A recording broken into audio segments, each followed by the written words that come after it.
Oke, kita lanjut ke nomor 7.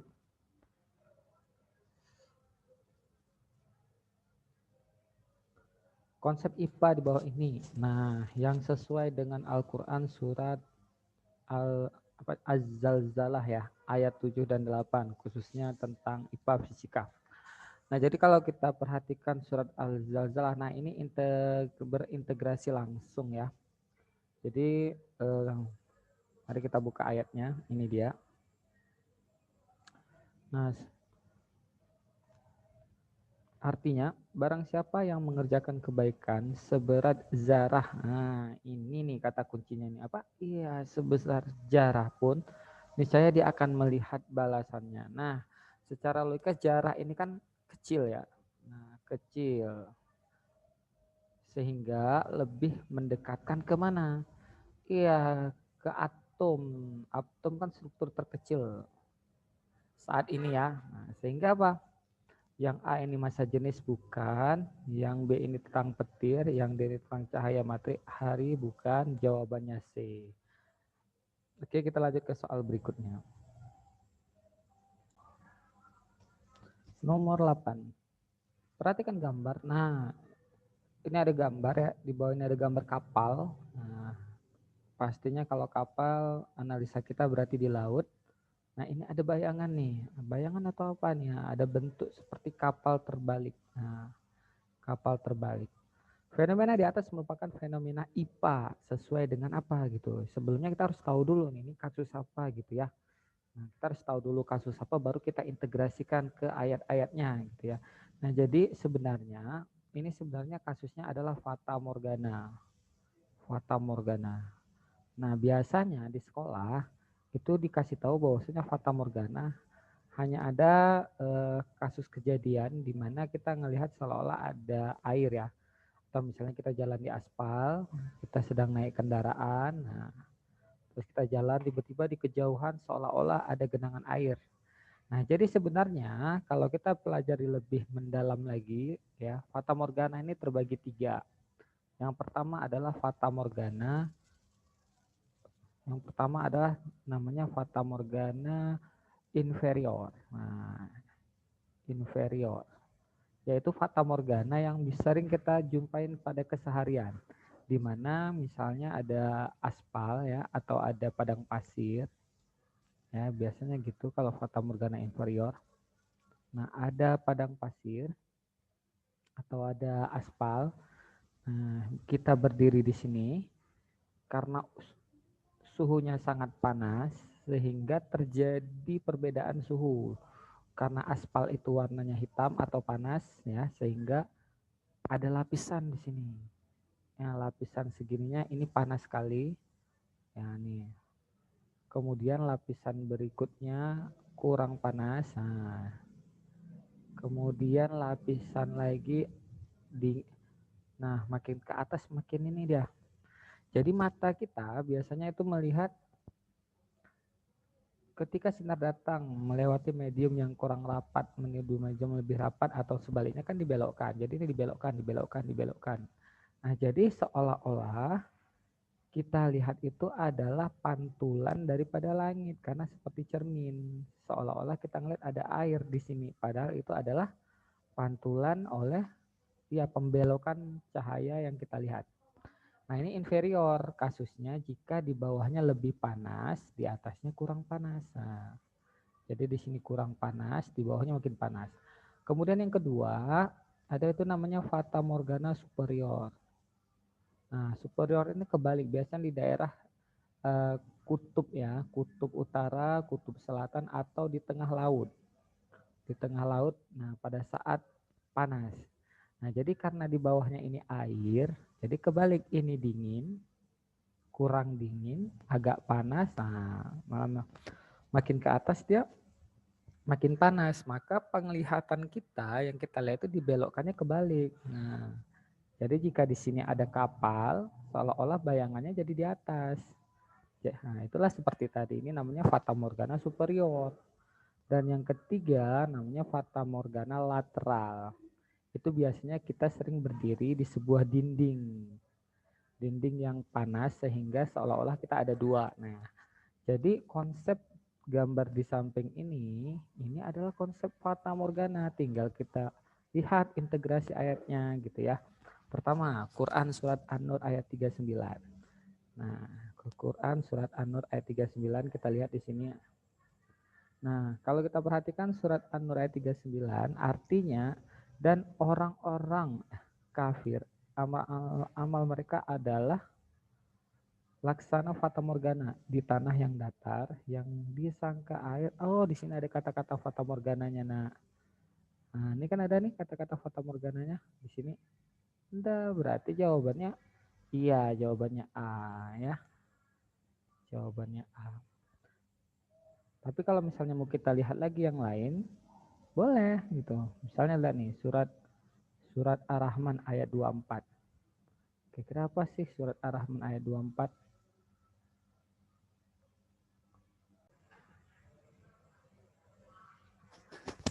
Nah, coba kita lihat ayat yang lain. Mana ini ayat-ayatnya? Oke nih. Nah, ini yang A udah tadi kita lihat ya. Sekarang kita coba lihat yang B. Nah, ini dia yang A, yang B surat Ar-Rahman ayat 24. Nah, apa bunyinya? Dan kepunyaannya lah bahtera-bahtera yang tinggi layarnya, ya, yang tinggi layarnya, ya, laksana gunung-gunung. Nah, ini kan temanya biasanya ini tentang bahtera ya, kapal ya. Nah, ini sedikit pengecoh, tapi konsep IPA-nya itu nggak kelihatan di sini. Berarti ini bukan jawaban. Kemudian kita lihat nih yang C. Ya, nah, yang C surat An-Nur, di mana nah Allah memberi cahaya kepada langit dan bumi. Perumpamaan cahaya Allah itu, nah tentang apa nih kira-kira? Seperti lubang yang tak tembus, yang di dalamnya ada pelita, pelita itu ada di dalam kaca, dan kaca itu seakan-akan bintang yang bercahaya seperti mutiara. Ini tentang lensa ya.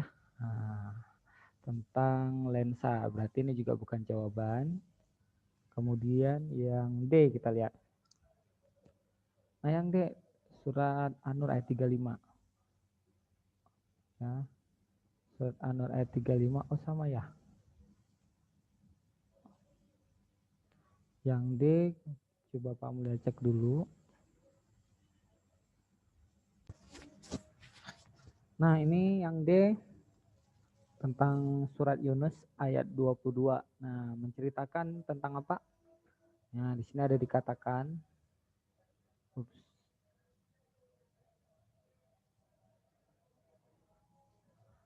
Nah dialah Tuhan. Nah tentang apa nih nak? Ayo. Kalau kita lihat dialah Tuhan yang menjadikan kamu dapat berjalan di daratan, nah berlayar di lautan, sehingga apabila kamu berada di dalam bahtera dan meluncur bahtera itu membawa orang-orang yang ada di dalamnya dengan tiupan angin. Oh ini babnya tentang angin ya. Dan mereka bergembira karenanya. Datanglah angin badai. Nah berarti ini temanya tentang angin ya. Jadi ingat kalau misalnya yang berhubungan tentang angin itu Yunus ayat 22. Itu nak ya. Jadi jawabannya adalah A. Jelas-jelas di A tadi menjelaskan tentang berhubungan dengan fata morgana. Oke, kita lanjut ke soal ya, kita lanjut ke soal berikutnya.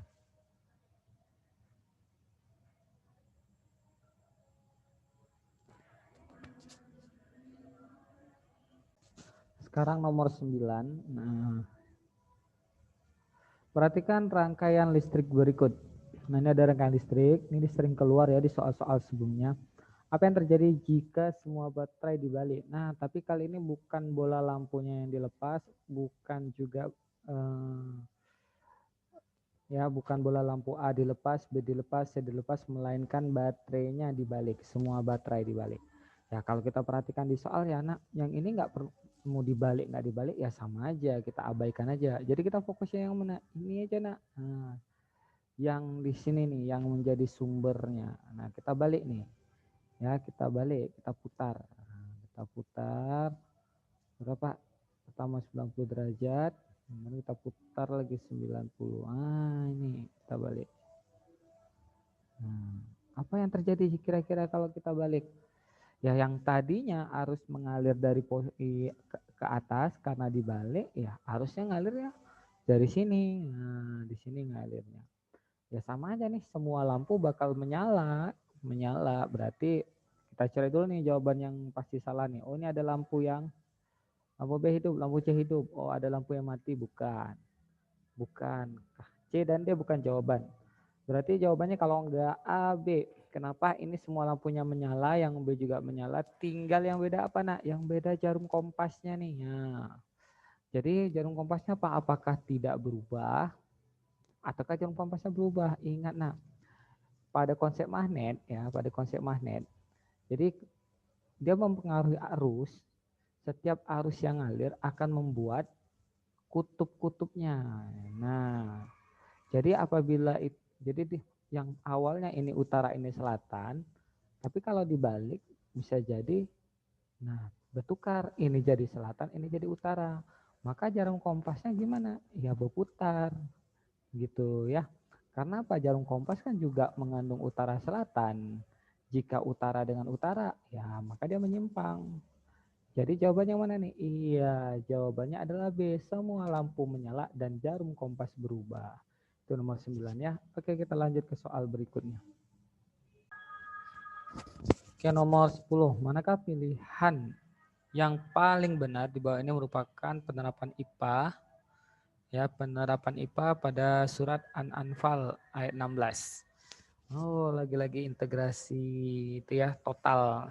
Jadi harus tahu dulu. Nah, kalau nggak salah surat An-Anfal itu artinya barang siapa yang membelakangi mereka atau mundur di waktu itu kecuali dia berbelok. Nah, ada kata-kata nih, kecuali dia berbelok ya untuk mengatur siasat. Nah, berbelok ada kecerdasan di sini. Berbelok ada makna di sini ya. Perang atau hendak menggabungkan diri dengan pasukan yang lain. Maka sesungguhnya orang itu kembali dengan membawa kemurkaan dari Allah dan tempatnya ialah neraka jahanam dan amat buruk tempat kembalinya. Itu nih arti surat An-Anfal. Nah, tapi kita mengkaitkan dengan IPA, di sini kata kuncinya ada berbelok. Jadi apakah kipas angin konsepnya itu ada yang namanya berbelok? Enggak.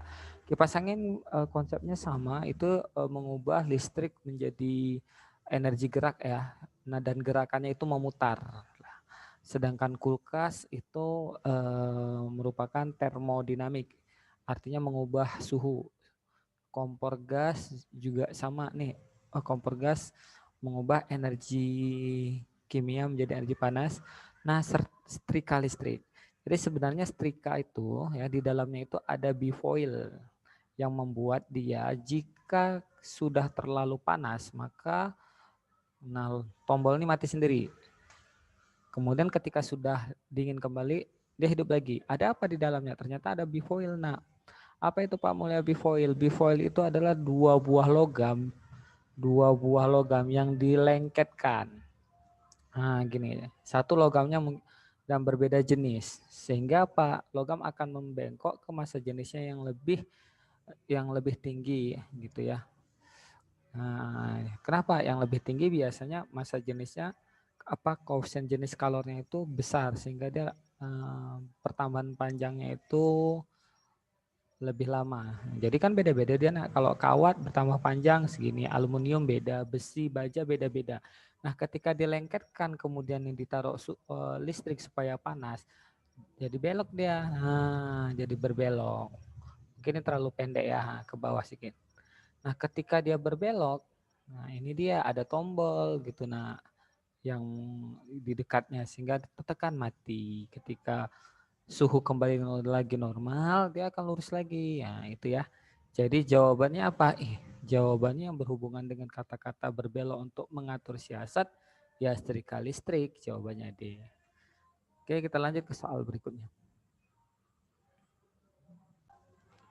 Pak Mulya melakukan perjalanan bisnis ya, di mana pada bulan Maret tahun 2018 ya berada di Takengon dan bulan Agustus di Mesir. Saat menginap di penginapan, Pak Mulya melihat kedua tempat tersebut memiliki termometer pengukur ruangan.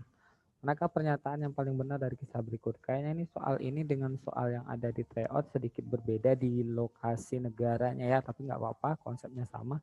Mungkin kalau di yang di tryout itu soalnya itu sudah direvisi di mana satu daerahnya itu di daerah dekat dengan kutub utara.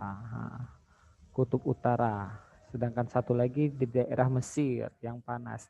Jadi sebenarnya kata kuncinya satu di daerah dingin, satu lagi di daerah panas. Nah, jadi kita harus tahu di suhu yang dingin biasanya termometer yang digunakan itu adalah alkohol di dalamnya ya, cairan pengisinya alkohol, sedangkan termometer yang daerah panas di Mesir ya, itu biasanya di daerah dengan termometer yang isinya itu raksa. Nah, itu aja sih bedanya. Nah, itu. Nah, jadi kalau kita perhatikan Takengon juga sama, ini dingin, ini raksa. Jadi apa nih? Kita lihat. Manakah pernyataan yang paling benar dari kisah tersebut? A. Termometer ruangan di Mesir menggunakan cairan alkohol. Ingat, di daerah panas raksa, salah. B. Termometer ruangan di Mesir menggunakan skala Kelvin, sementara di Takengon menggunakan termometer Celcius.